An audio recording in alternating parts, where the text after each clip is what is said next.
CSK. நீங்கள் சிஎஸ்கேன்னு மறந்துட்டீங்களா? என்ன பண்ணிகிட்டு இருக்கீங்க? உண்மையிலே வாஷிங்டன் சுந்தரை 2026க்கு ட்ரேட் பண்ண போகிறீங்களா? எஸ் கைஸ், எக்கச்சக்கமான ட்ரேட் ரூமர்ஸ் வந்துட்டு இருக்கு. அந்த வகையில் தான் கைஸ் ஒரு ட்ரேட் ரூமர் வாஷி டு சிஎஸ்கேன்னு வந்திருக்கு. எஸ் கைஸ், இது வேறு மாதிரி இருக்குது. வாஷி டு சிஎஸ்கேன்னு என்ன அப்டேட்லாம் வந்திருக்கு, என்ன எதுன்னு சொல்லிட்டு டீட்டெயிலாக சொல்கிறேன். அப்புறமா இந்த ட்ரேட் நடக்குமா இல்லையா இந்த வீடியோ எண்டில் பார்த்துடலாம். ஃபைனல் பார்த்தீங்கன்னா சஞ்சு சாம்சனோட ட்ரேட் பார்த்தீங்கன்னா எண்டு கட் போட்டாங்க. என்னாச்சு ஏதுன்னு இந்த வீடியோவில் நான் சொல்கிறேன். வாங்க கைஸ் வீடியோக்குள்ளே போகலாம். Okay guys, first of all third ஓடிய மேட்ச் இந்தியா ஃபைனலே ஜெயிச்சிட்டாங்க. ரோஹித்தும் கோலியும் பார்த்தீங்கன்னா நல்ல இன்னிங்ஸ் ஆடி இந்த மேட்ச்சில் ஜெயிக்கிறதுக்கான காரணமாக இருந்தாங்க. வாழ்த்தலான்னு சொல்லி வாயை திறக்கிறதுக்குள்ளே இவன் என்னெல்லாமோ பேசி சொல்லணுமான்னு இருக்கு. கைஸ், ரோஹித்தை கூட விட்டுறலாம். போன மேட்ச் ஏதோ ட்ரை பண்ணார், இந்த மேட்ச் ஒரு நல்ல இன்னிங்ஸ் ஆடினார். மேட்சை முடிக்கிற வரைக்கும் கூடவே இருந்தார். பட் இந்த கோலியோட ஃபேன்ஸ் தான் கைஸ் அட்ராசிட்டிக்கு தாங்கவே முடியல. என் தலைவன் வந்துட்டான்டா, இப்போ பேசுங்கடா. அந்த 2 மேட்ச் டக் அவுட் ஆகும் மேட்ச்சில் என்னெல்லாம் பேசுனீங்கடா, இப்போ பேசுங்கடா அப்படி எப்படின்னு சொல்லி ஃபயர் பண்ணுறாங்க. சரி, எந்த ஒரு பிரச்சனையும் இல்லை. ரொம்ப நாள் கழித்து ஒரு 50 அடிச்சிருக்காரு. ஓகே, ஆனால் இவன் கொடுக்குற பில்டப்புக்கு முக்கியமான மேட்ச், ரொம்ப ப்ரெஷரான மேட்ச்சு, பயங்கர ஃபியூரியஸாக போகிற நின்று ஏதோ மேட்ச் ஜெயிச்சு கொடுத்த மாதிரி பேசிக்கிட்டு இருக்காங்க. ஆனால் தலைமை முக்கியமாக இந்த சீரியஸை காப்பாற்றிருக்க வேண்டிய நேரத்தில் இந்த இன்னிங்ஸை பார்த்திங்கன்னா போன மேட்சும் அதுக்கு முந்தின மேட்சும் விளையாடி இருந்தோம். அப்போல்லாம் ஆடாமல் இந்த டெட் ரப்பர் மேட்ச்சில் வந்து ஆடிக்கிருக்காரு. ஆனால் இவ்வளோ பேசுகிறது தான் கைஸ் ஏற்றுக்கவே முடியலை. சரி கைஸ், எங்கே போய் முடிய போது நம்ம பார்க்க தானே போகிறோம். இப்போ நம்ம டீம் விஷயத்துக்கு வருவோம்.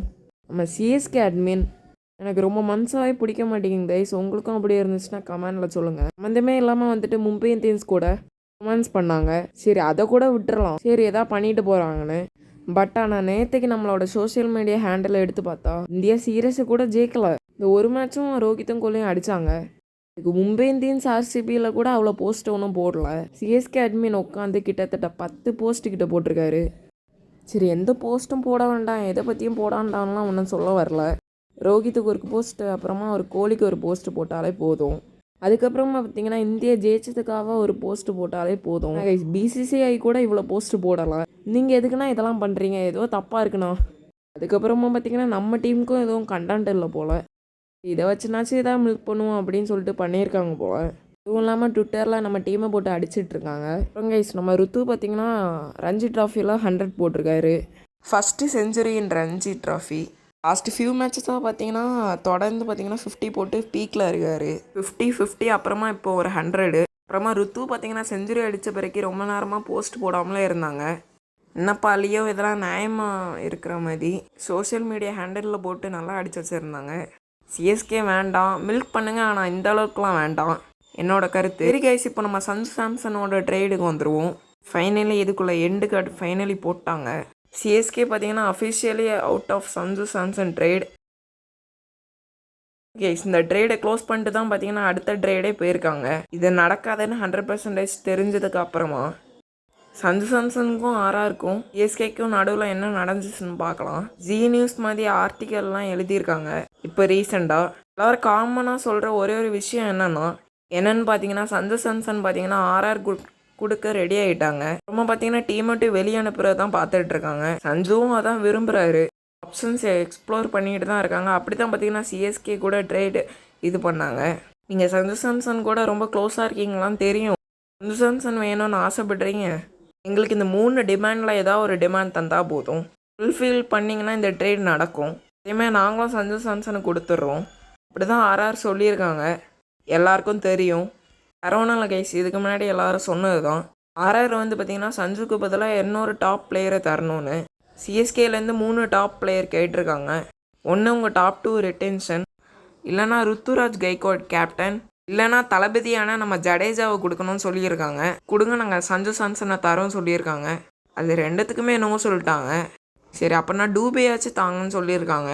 நீங்கள் டூபே வந்து கொடுத்தீங்கன்னா நாங்கள் சஞ்சு சாம்சனுக்கு தரோன்னு சொல்லியிருக்காங்க. அதுக்கு பார்த்தீங்கன்னா சிஎஸ்கே தரவே முடியாதுன்னு சொல்லிட்டாங்க. சொன்னனால மட்டும்தான் அந்த ட்ரேட் நடக்காமல் போச்சு. But still outside chance இன்னும் இருக்க தான் செஞ்சிச்சு. ஃபைனலாக பார்த்தீங்கன்னா ஆல் கேஷ் டீலில் ஒத்து போகலாம் அப்படின்னு தான் இருந்தாங்க. ஆர்ஆர் வந்து ஸ்ட்ரிக்டாக இருக்காங்க. இப்போவும் ஒரே முடிவில் தான் இருக்காங்க. பிளேயர் டு பிளேயர் ட்ரேடு தான் அவங்க எதிர்பார்க்குறாங்க. இல்லைன்னா ஆப்ஷனில் விடுற மூடில் தான் இருக்காங்க. ஆர்ஆரும் ரொம்ப அடமெண்ட்டாக இருக்கனால சிஎஸ்கே எந்த ஒரு பிளேயரும் கொடுக்க முடியாதுன்னு சொல்லிட்டாங்க. ஆர்ஆரில் இருந்து நம்ம சஞ்சு சிஎஸ்கே ட்ரேட் இதோட முடிவுக்கு வந்துருச்சு. எல்லா நியூஸ் ஆர்டிக்கலும் வந்து ரிப்போர்ட் பண்ண ஆரம்பிச்சிட்டாங்க. ஆல் கேஷ் டீல் ஒரு சான்ஸ் இருக்குன்னு சொன்னோம்ல, அதுவும் இல்லாமல் போச்சு. இப்போ பார்த்தீங்கன்னா சஞ்சு சாம்சன் எல்லோ ஜெர்சி போடணும், அதுக்கு ஒரே ஒரு வழி தான் இருக்குது, ஆப்ஷனில் விட்றது. ஆப்ஷனுக்கு முன்னாடி ட்ரேட் பண்ணாமல் இருந்து ஆப்ஷனுக்கு வந்தால் ஒரு வேளை எடுத்தால் எல்லோ ஜெர்சியில் பார்க்கலாம். 2026 எல்லோ ஜெர்சியில் பார்க்கலாம். அது ஒன்று தான் ஆப்ஷனாக இருக்குது. 2025 முடிஞ்சதுலேருந்தே இந்த ட்ரேட் நடந்துரும்னு சொன்னாங்க. கன்ஃபார்ம் நடந்துற போது சஞ்சு ரொம்ப ரொம்ப சிஎஸ்கே கூட க்ளோஸாக இருக்கார் அப்போலாம் சொன்னாங்க. சஞ்சு சிஎஸ்கேக்கு தேவையில்லை தான். அப்புறமா பார்த்தீங்கன்னா எல்லோ டீமுக்கெலாம் வந்து சேர போகிறாருன்னு ஆசையாக தான் இருந்துச்சு. ஆல்மோஸ்ட் பார்த்தீங்கன்னா 0 சான்ஸ் தான் இருக்குது. ஆப்ஷனில் ஏதாவது வாய்ப்பு இருக்கா பார்ப்போம். சஞ்சு ட்ரேடு முடியாதுன்னு தெரிஞ்ச உடனே அடுத்த ட்ரேடு யாருன்னு ட்ரேடு தான் வாஷிங்டன் சுந்தர் ஒரு ட்ரேடு. ஸ்டார்டிங்கில் ஒரே ஒரு தமிழ் ஆர்டிக்கல் வந்து ரிப்போர்ட் பண்ணியிருந்தாங்க, இந்த மாதிரி வாஷிங்டன் சுந்தர் சிஎஸ்கேக்கு ட்ரேட் ஆக போகிறாருன்னு, ஆல் கேஷ் டீல்னு.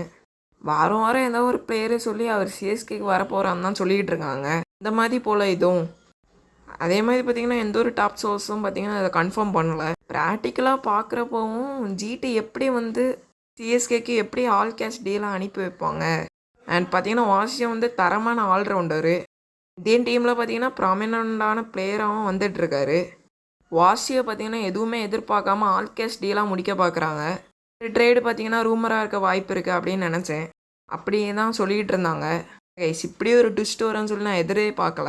இப்போ ரீசெண்டாக பார்த்தீங்கன்னா ஆஸ்டனோட யூடியூப் சேனலில் விக்னேஷ்னு சொல்லி ஒரு கிரிக்கெட் பிளேயர் தான் சொல்லியிருக்காரு.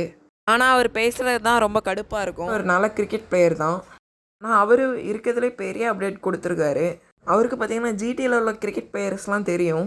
தெரிஞ்ச ஒரு சில பிளேயர்கிட்ட கேட்டிருக்காரு. அவங்க ஒரு கன்ஃபர்மேஷன் கொடுத்துருக்காங்களாம். உண்மையிலே வாஷியம் வந்து சிஎஸ்கேக்கு ட்ரேட் ஆக போகிறாராம். அவரே சொல்கிறாரு, இதெல்லாம் ரூமர்னு நினைக்காதீங்க, இந்த ட்ரேடு கண்டிப்பாக நடக்க தான் போகிறோம், நான் கேட்டு தான் உங்கள்கிட்ட சொல்கிறேன் அப்படின்னு சொல்லியிருக்காரு. ஆஸ்னா சொல்கிறதெல்லாம் நம்பாதீங்க ப்ரோ.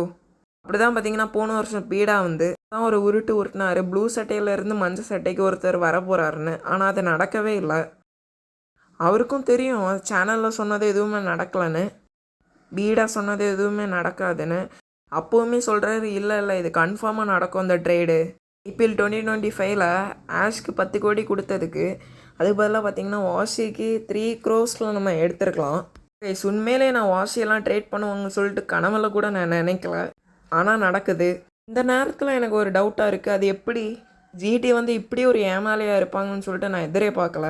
ஜெயிக்கிறதுக்கு எல்லா பிளேயர்ஸையும் வச்சுக்கணுன்னு தான் பார்ப்பாங்க, ஆனால் ஜிடி அப்படி இல்லை, எல்லாத்தையும் ட்ரேட் பண்ணிட்டு மற்ற டீம் ஜெயிக்கட்டும் நான் பார்க்குறேன் அப்படின்னு நினைக்கிறாங்க போல்.